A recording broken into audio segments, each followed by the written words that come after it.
ജാബിർ എന്ന സ്വഹാബിന്റെ കൂടെ റസൂല് ഒരു ഒട്ടകപ്പുറത്ത് പോവാ.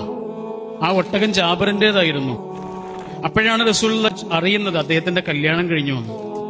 ജാബിർ എന്ന റസൂലിന്റെ ഏറ്റവും അടുത്ത സുഹൃത്താ. പക്ഷെ എന്നിട്ടും അദ്ദേഹത്തിന്റെ കല്യാണക്കാരി റസൂൽ അറിഞ്ഞിട്ടില്ലായിരുന്നു കേട്ടോ. റസൂലിന് അതിൽ യാതൊരു പരിഭവം ഉണ്ടായിരുന്നില്ല.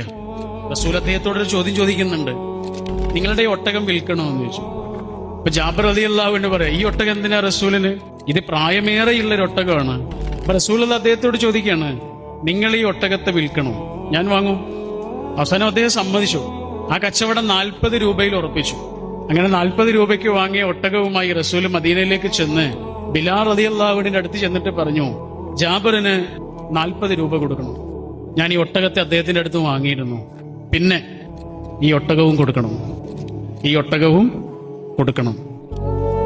റസൂലിന് ഒട്ടകം ആവശ്യമുണ്ടായിരുന്നില്ല. പക്ഷെ ജാബിറിന് പണം ആവശ്യമുണ്ടായിരുന്നു എന്ന് റസൂലിന് മനസ്സിലായി. എങ്ങനെ മനസ്സിലായി?